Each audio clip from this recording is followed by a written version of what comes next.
오늘 우리에게 주신 하나님의 말씀은 마태복음 8장 14절에서 22절까지의 말씀입니다. 함께 정체성 선포 두 번 하겠습니다. 나는 주님의 기쁨입니다. 존재 자체로 하나님께 미소를 드리는 사랑스러운 자녀입니다. 나는 주님의 기쁨입니다. 존재 자체로 하나님께 미소를 드리는 사랑스러운 자녀입니다. 아멘. 예수님께서 이 땅에 오셔서 공생의 사역을 하시면서 하셨던 사역은 크게 세 가지로 볼 수 있습니다. 천국 복음을 전파하시고, 그리고 천국의 가치, 하나님 나라의 가치를 가르치시고, 그리고 모든 연약한 것을 고치시는 사역, 전파하시고 가르치시고 고치시는 이 세 가지 사역을 하셨습니다. 우리가 앞서 보았던 5장에서 7장에서는 가르치시는 사역을 우리에게 알려주고 있습니다. 산상수훈을 통하여서 하나님 나라의 그런 가치와 삶의 방식들을 가르쳐 주셨습니다. 그리고 나서 8장에서 9장은 어떤 내용들이 모아져 있냐면 고치시는 내용들을, 또 주님께서 행하시는 회복과 기적의 역사들이 그렇게 8장 9장에 이렇게 모아져 있다 할 수 있습니다. 기적과 치유는 어떤 의미가 있냐면 하나님의 나라가 이 땅에 오는 것을 말하는 거죠. 하나님의 나라가 침투하는 것을 말하는 것이죠. 예수님께서 하나님께로부터 오신 예수님께서 바로 하나님 나라를 이 땅에 가져오신 분임을 우리에게 더 생생하게 알려주고 있는 것입니다. 그럼 오늘 본문을 함께 보도록 하겠습니다. 14절 15절 말씀 같이 읽겠습니다. 시작. 예수께서 베드로의 집에 들어가사 그의 장모가 열병으로 앓아 누운 것을 보시고 그의 손을 만지시니 열병이 떠나가고 여인이 일어나서 예수께 수종 들더라. 아멘. 예수님께서 베드로의 집에 들어갔습니다. 들어갔더니 이 베드로의 장모가 열병으로 누워 있는 겁니다. 근데 여기 열병은 그냥 가볍게 열이 나는 정도가 아니었습니다. 누가복음, 같은 이야기를 하고 있는 누가복음 4장 38절에 보면 중한 열병이다 이렇게 말하고 있습니다. 학자들은 뭐 말라리아였을 거라고 많이 보는데 생명을 잃을 수도 있는 그런 병에 걸려 있는 것이죠. 근데 그때 예수님께서 이 여인을 보시고 이제 손을 만지시니 그 여인이 병에서 낫게 되는 역사가 일어나게 되었습니다. 그러자 이 베드로의 장모는 수종 들더라 이렇게 돼 있는데 이제 예수님을 섬기게 되는 것이죠. 하나님 이 병이 고침받고 그 중한 병에서 고침받고 이제 예수님을 섬기는 모습을 보게 됩니다. 우리도 마찬가지입니다. 우리가 우리의 직분을 감당하고 또 우리가 있는 곳에서 하나님의 자녀답게 우리가 세상을 섬기며 살아가야 하는 이유는 바로 우리에게 주신 그 은혜 때문인 줄 믿습니다. 예수님을 보내주셔서 우리의 죄를 대속해 주시고, 그래서 우리를 하나님의 자녀 삼아 주신 그 은혜, 우리의 행위가 아니라 오직 그 우리의 믿음만 보시고 우리를 하나님의 것 삼아 주신 그 은혜로 말미암아서 우리가 또 직분을 감당하고 또 세상에서 섬기는 삶을 살아가는 것인 줄 믿습니다. 예수님 안에서 우리가 환대를 받았기에, 하나님의 환대를 받았기에 그곳으로 우리가 환대해 가는 것이죠. 그러니 이것을 기억하면서 우리가 섬겨가면 좋겠습니다. 우리의 직분을 감당할 때도 내가 이 섬기는 것이 내게 주신 그 하나님의 은혜 때문이지, 하나님의 환대 때문이지, 이것을 기억하고 섬기고, 또 세상에서 섬기는 삶을 살아갈 때도 내게 주신 그 은혜 때문이지, 내게 주신 그 하나님의 환대 때문이지, 그 은혜와 환대를 기억하면서 감사함으로 우리가 섬김의 삶을 살아갈 수 있기를 바랍니다. 예수님께서 베드로의 장모를 고치시자 그 소문이 금방 이제 동네에 퍼져나간 것 같습니다. 순식간에 많은 사람들이 이제 몰려왔습니다. 16절 말씀 같이 보겠습니다. 저물매 사람들이 귀신 들린 자를 많이 데리고 예수께 오거늘 예수께서 말씀으로 귀신들을 쫓아내시고 병든 자들을 다 고치시니. 아멘. 딸이 저물매 사람들이 이제 소문이 이제 난 거죠. 귀신 들린 사람을 데리고 오고 병든 사람을 막 데리고 오는 겁니다. 그러자 예수님께서 귀신을 쫓아내 주시고 또 병을 고쳐 주시고 이런 놀라운 이적들을 행해 주셨습니다. 그리고 나서 17절에 이렇게 말하고 있습니다. 이는 선지자 이사야를 통하여 하신 말씀에 우리의 연약한 것을 친히 담당하시고 병든 병을 짊어지셨도다 함을 이루려 하심이더라. 아멘. 선지자 이사야를 통해서 하신 말씀을 이루고자 함이라는 거죠. 이 말씀은 이사야 53장 4절에 나오는 말씀인데, 이 53장이 메시아를 이제 예언하는 장이죠.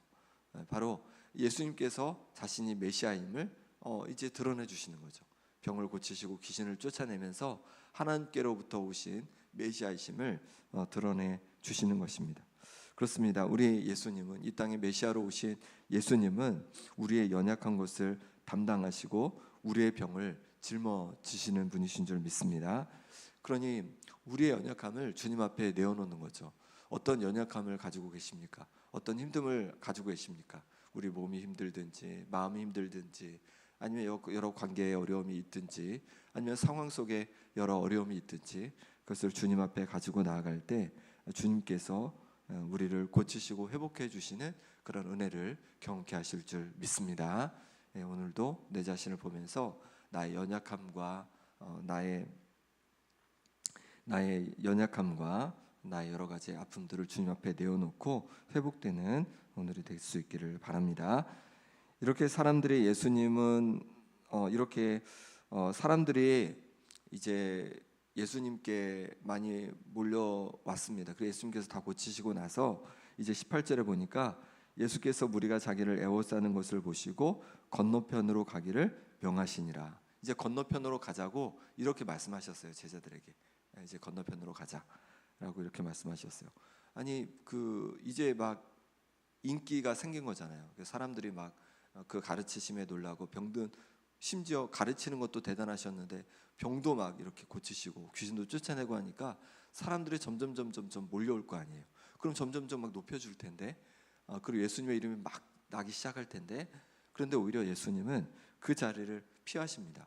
왜 그러실까요?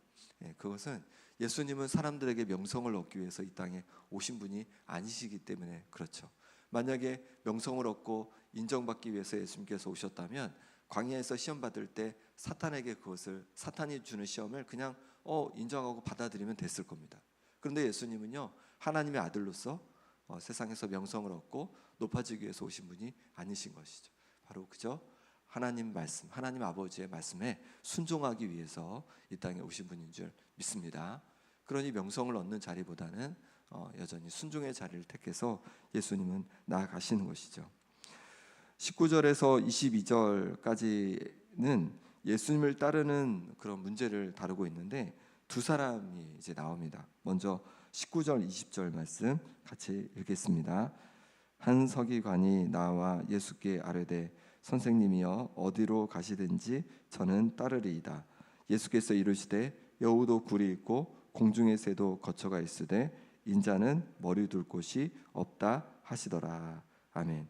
한 서기관이 예수님께 나왔습니다. 근데 그 서기관이 뭐라고 그러냐면 선생님 어디로 가시는지 저는 선생님을 따르겠습니다, 이렇게 얘기하는 거예요. 그러니까 예수님을 스승 삼고 싶은 거죠. 스승 삼고 싶었어요. 왜 그랬을까요? 앞에 좀 전에 말씀드린 것처럼 이 산에서 예수님께서 말씀해 주시는데 그게 너무 권위 있고 가르치심이 너무 대단한 거예요. 그러니까 그것을 가르침을 배우고 싶은 거죠. 또 예수님이 그것뿐만 아니라 막 놀라운 능력을 행하는 거예요. 그 능력을 자신도 배우고 싶었던 거죠. 예수님을 통해서 그 가르치심과 능력을 받아서 어떻게 하고 싶었던 걸까요? 자신도 높아지고 싶고 명성을 얻고 싶고, 그래서 놀라운 일들을 자기도 뭘 하고 싶은 그런 마음이 있었던 것이죠. 그런데 그때 예수님은 뭐라고 말씀하시냐면 여우도 굴이 있고 공중의 새도 거처가 있으되 인자는 머리 둘 곳이 없다라고 이렇게 말씀해주고 있습니다. 이 말씀을 왜 하셨을까요? 서기관의 마음을 아셨던 거죠. 예수님을 따르면 명성도 얻고 능력도 얻고 잘 살 수 있다고 서기관은 생각했습니다. 하지만 예수님을 따르는 길, 예수님의 제자가 되는 길은 그런 길이 아닌 거죠. 사람들에게 명성을 얻고 높아지는 그 길이 아니라 예수님을 따르는 길은 바로 하나님 아버지의 말씀 앞에 순종하는 길임을 예수님께서는 알려주신 것이죠. 그렇습니다. 예수님을 따르는 길은요, 예수님의 제자가 되는 길은요, 내가 높아지고 내가 인정받고 이런 길이 아니라 오직 내게 말씀해 주시는 하나님의 아버지 말씀에, 하나님 아버지의 말씀에 순종하는 길인 줄 믿습니다. 그러니 오늘 하루를 우리가 살아가면서 내가 정말 하나님 아버지께 순종하는 길을 걷고 있는지 돌아보시고 그렇게 하나님 아버지 앞에 순종하는 그런 또 하루를 보내는 우리가 되길 소망합니다. 우리가 매일 말씀을 이제 읽고 묵상하는 이유가 무엇입니까? 그 말씀 앞에 순종하며 살아가기 위함인 것이죠. 그러니 매일매일 그 말씀 앞에, 내게 주신 말씀 앞에 순종하며 나아갈 때 그것이 하나님의 자녀로서 마땅한 길을 걷는 모습일 줄 믿습니다. 이번에는 제자 중 한 사람이 예수님께 또 나와서 물어보게 됩니다. 여쭙게 됩니다. 21절 22절 말씀 같이 읽겠습니다. 제자 중에 또 한 사람이 이르되 주여 내가 먼저 가서 내 아버지를 장사하게 허락하옵소서. 예수께서 이르시되 죽은 자들이 그들의 죽은 자들을 장사하게 하고 너는 나를 따르라 하시니라. 아멘. 이 제자 중 한 사람이, 이번에는 제자가 얘기하는 거예요. 뭐라고 하냐면 예수님, 내가 먼저 가서 아버지를 장사하고 예수님을 좀 따르겠습니다. 장사 지내고 따르겠습니다. 이렇게 말합니다. 이건 뭐 너무 당연한 것 같습니다. 왜냐하면 아버지를 공경해야 되니까, 부모님을 공경해야 되니까 끝까지 장례를 잘 치르고 예수님을 따르는 것이 맞는 것 같습니다. 그런데 예수님은 뭐라고 하냐면 죽은 자들이 그들의 죽은 자들을 장사하게 하고 너는 나를 따르라, 이렇게 말씀하시는 거예요. 그리고 또 이상한 게 뭐냐면 만약에 아버지가 이렇게 죽었고 장사를 지내고 있는 상황이라면 어떻게 여기 와 있는 거죠? 어떻게 예수님을 지금 따르고 있는 거죠? 뭔가 좀 맞지가 않는 것 같습니다. 이건 유대의 장례 문화를 좀 알 필요가 있는데요. 유대인들은 사람이 죽으면 곧바로 시신을 동굴,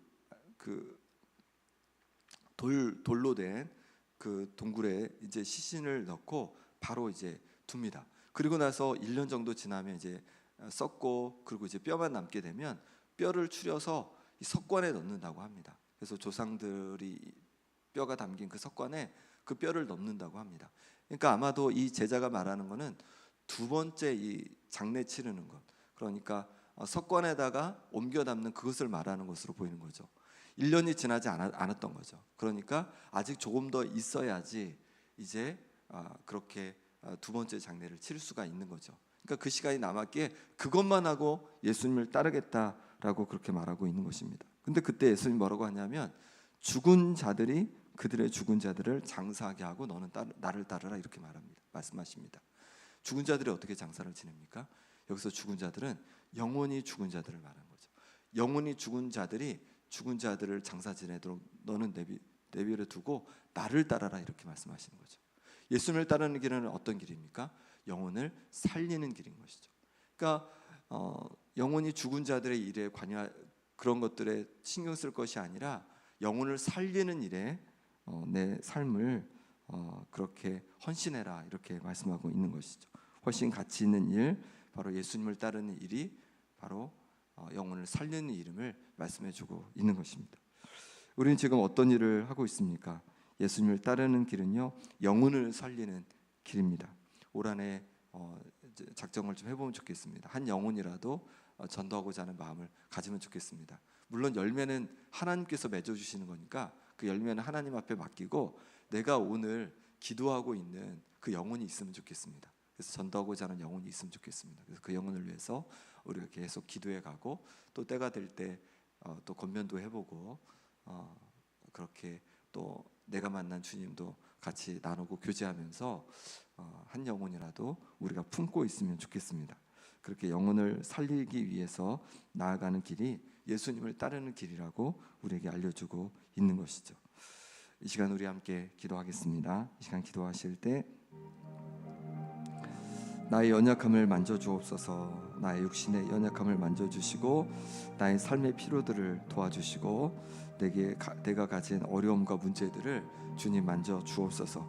열병에 걸린 베드로의 장모의 손을 만지심에 열병이 떠나간 것처럼 나의 아픈 육신을 만져주시고 내가 가진 어려움과 문제들을 만져주옵소서. 그래서 치유와 회복의 역사를 경험케 하여 주옵소서. 함께 기도하기 원합니다. 또 기도할 때 예수님을 따르는 길을 걸어가겠습니다. 나를 높이고 또 사람들에게 인정받으려고 하는 길이 아니라 하나님 아버지께 순종하는 그 길을 걸어가겠습니다. 영혼을 살리는 한 해가 되기를 원합니다. 하나님, 한 영혼을 품어봅니다. 하나님, 주께서 붙잡아 주셔서 영혼을 주님 살려 주옵소서. 이 시간 기도하고 또 아픈 한우들을 위해 기도할 때 김홍자 권사님, 유재선 성도님, 오기숙 권사님, 김병태 집사님, 강호윤 집사님, 김영균 집사님, 임만경 성도님, 그리고 현노아, 그리고 최혜경 간사님, 윤봉자 권사님 위해서 같이 기도해 주시고 또 구역을 위해서도 함께 기도하겠습니다. 기도하시겠습니다. 하나님 아버지께서 붙잡아 주셔서 이렇게 허락해 주시니 감사합니다. 아버지 하나님, 우리 만져 주시기를 원합니다. 우리 감시를 만져 주시옵소서. 아버지 육신의 신을 만져 주셔서 하나님께서 주시는 대목이 아버지는 경험할 수 있다. 하나님 주시옵소서. 아버지 하나님께서 신을 만져 주시옵소서. 강력히 하여 주시옵소서. 여러 삶의 문제 어려움 속에서 하나님 아버지 만져 주시기를 원합니다. 아버지 하나님께서 만져 주셔서 그 모든 어려움과 힘든 상황들에서 벗어난 역사를 부어주시고 아버지 하나님을 더 붙들고 제 의지하며 나가는 역사가 일어나게 하여 주옵소서. 예수님 따르는 길을 걸어가기 원합니다. 아버지 나를 높이고 아버지 인정받는 길이 아니라 하나님 아버지께 순종하는 길을 걸어가게 하여 주옵소서. 영혼을 살려 하나가 되어지기를 원합니다. 아버지 하나님, 정말 일을 묶여가는 하나님 아버지께 영혼들 잡아 주셔서 아버지의 품으로 주 인도하여 주시고 하나님 온전한 경외하고 의지하는 역사가 일어나게 하여 주시옵소서. 아버지 하나님 도와주옵소서. 아버지 하나님 만져 주시옵소서. 하나님 아버지 붙잡아 주셔서 영혼들 주님 품으로 도우는 역사가 아버지 일어나게 하여 주시옵소서. 아버지 하나님 은혜 주시기를 원합니다. 아버지 형들 만져 주옵소서. 아버지 임장을 강력히 도와주시고 아버지 하나님께서 은혜 주셔서 선하게 도와주시고 견지에 복되게 도와주시고 아멘 손주의 노인반대 역사가 일어나게 하여 주시옵소서. 신장을 강건케 하여 주시옵소서. 아버지 하나님 모든 과정 속에 주여 함께 하여 주셔서 무사히 잘 아버지를 감당하고 온전히 회복되는 역사가 일어나게 하여 주시옵소서. 아버지 하나님 도와주시기를 원합니다. 아버지 하나님 은혜 부어 주시옵소서. 그래서 아버지 신장 회복되는 역사 있게 하여 주옵소서. 이제 아버지 하나님 구역에서 함께 모이고 함께 아버지 하나님을 나눕니다. 하나님 아버지 도와주셔서 아버지 구역 모임마다 하나님과 아버지 그 예배마다 주님의 임재와 능력을 경험하는 역사가 일어나게 하여 주시옵소서. 주님 함께 하여 주시기를 원합니다. 주님 도와주시옵소서.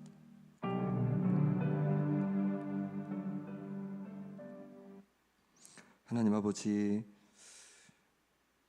열병에 걸린 베드로의 장모의 손을 만지셨을 때 열병이 떠나간 것처럼 우리를 만져 주옵소서. 우리의 육신을 만져 주시고 우리의 모든 여러 가지 어렵고 힘든 문제 가운데 주님 손으로 만져 주옵소서. 그래서 회복과 치유의 역사를 경험케 하여 주옵소서. 예수님을 따르는 길을 걷기를 원합니다. 나를 높이고 인정받고 아버지 하나님 그런 길이 아니라 하나님 아버지께 순종하는 길을 걸어가길 원하오니 주님께서 인도하시는 그 길로 날마다 순종하며 걸어가게 하여 주옵소서. 영혼을 살리는 한 해가 되어지길 원합니다. 죽어가는 영혼들을 품고 기도할 때 주님 귀한 영혼들이 주님 앞에 돌아오고 그래서 생명이 살아나는 역사가 일어나게 하여 주시옵소서. 아픈 성도들 육신을 강건케 도와주시고 또 아버지 하나님 경제적인 어려움 속에 있는 성도들 주님께서 주시는 필요를 채워주시는 은혜를 경험케 도와주시고 여러 문제 어려움 속에 있는 성도들 가운데도 하나님께서 도와주셔서 회복의 은혜를 경험케 하여 주옵소서. 하나님 아버지, 이 시간 하나님 앞에 귀한 예물을 올려드립니다. 날마다 채워주시고 은혜 주심에 감사하여서 귀한 예물 올려드려오니 날마다 감사가 더해가게 도와주시고 날마다 기쁨이 더해가게 도와주시고 날마다 주님께서 강건하게 해주시는 그런 은혜로 말미암아 풍성함을 누리게 하여 주옵소서. 예수 그리스도의 이름으로 기도합나이다. 아멘.